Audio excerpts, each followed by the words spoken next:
Hi, my name's Todd I'm a PGA professional and the program director for the First Tee of Metropolitan New York. Today's lesson will focus on chipping. We'll discuss some common errors, how to improve on them, and how to work on our distance control. Two of the most common errors we see in chipping are: one, the right wrist flattens and the left wrist bends, which is the exact opposite way that we'd like to strike the golf ball. In a good strike, the right wrist stays bent and the left wrist is flat.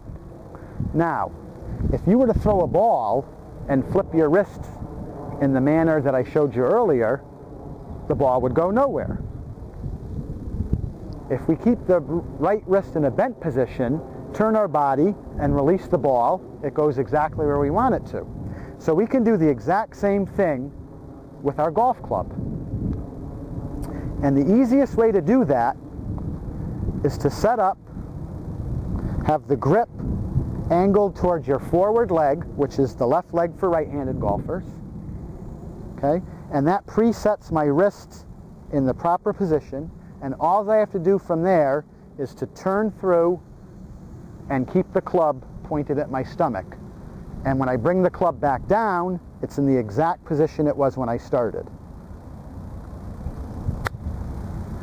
It's a beautiful chip every time. The second common error, even if we have a good setup, when the student strikes the ball, the body weight transfers onto the right leg.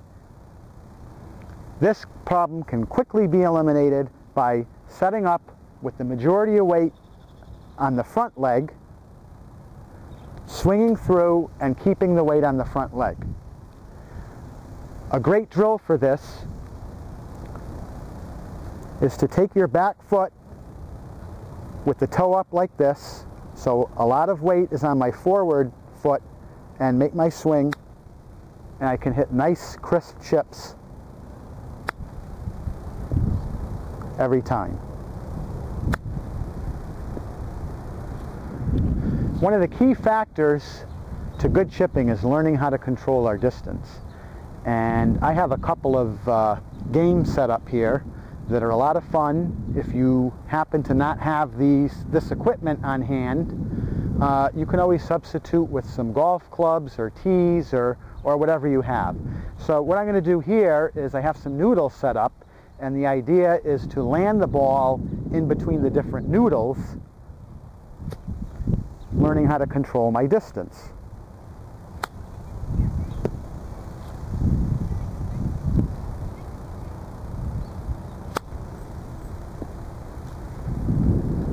Over here, I've got some circles from a company called Eyeline Golf, but if you don't have that, you can use some string. Works just as well. I have a 3-foot circle and a 6-foot circle. So I'm trying to land the ball and then have it roll into the circles.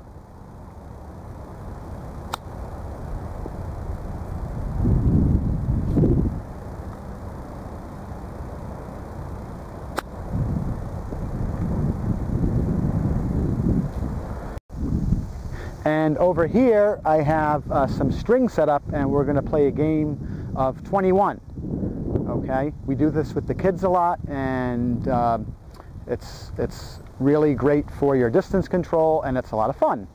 So between the green and the pink string is worth 3 points, and between the pink strings are worth 5 points. So the idea is each person gets 3 shots, we add up the points, and the first team to 21 is the winner.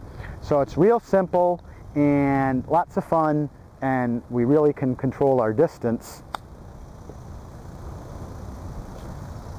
Okay, there's 5 points there. And a 3-pointer.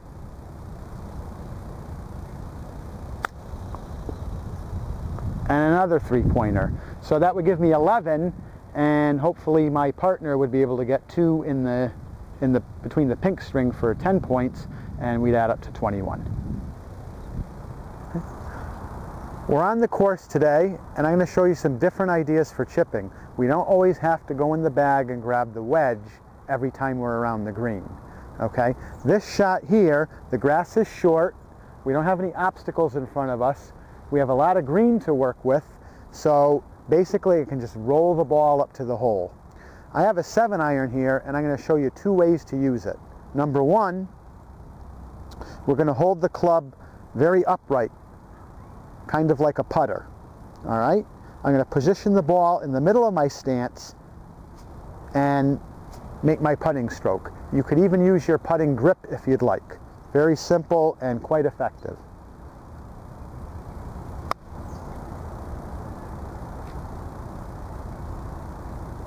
Number 2, we'll grip down a little bit on the club and hold it as normal. We're going to place the ball opposite our rear foot. Okay, I'll show you this way. Okay, this is going to put a little extra angle on the shaft, and the club head will have less loft on it than normal. Okay, so it's going to keep the ball rolling and it won't have so much time up in the air.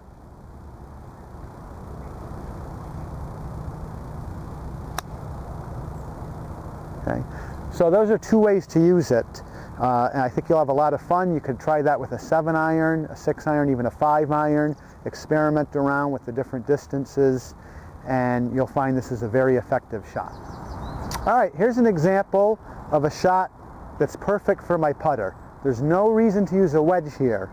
The grass is short, the pin is not too far off the green, I don't have to put it up in the air, so why don't I do the easiest shot possible and roll it right up there. So just take your aim, make a couple of practice putting strokes, and you're ready to go.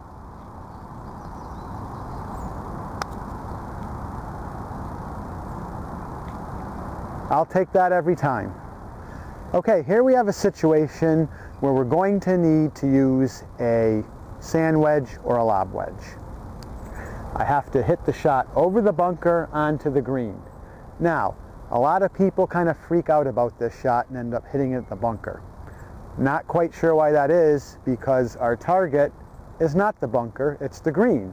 So to me, I don't even see that. So I think if you kind of use that mindset, you'll have success with this shot too.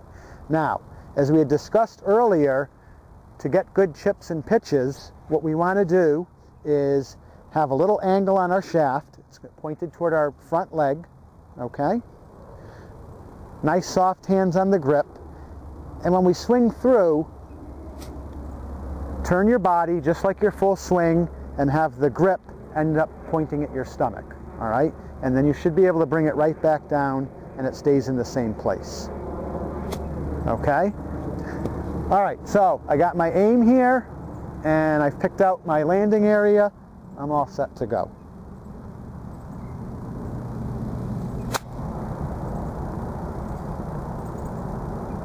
Okay, right up on the green and 3-4 foot putt for par, and I'm all set. Good luck. Okay, for this shot here, I'm going to choose a pitching wedge. Slightly uphill, the grass is short, I don't have a lot of green to work with, so I'm going to try to roll it most of the way. Okay? And why I like the pitching wedge is I can play the ball in the back of my stance and keep the ball nice and low. All right? So, what you'd see here for your setup is the ball placed towards the back foot. All right? Put some angle on the club, okay? And take some loft off of the club head, all right? And then I can basically just use my putting stroke. All right? It's a very simple shot, and one you should have no problem doing. So, as usual, I'll take an aim, a couple of practice strokes, and I'm all set to go.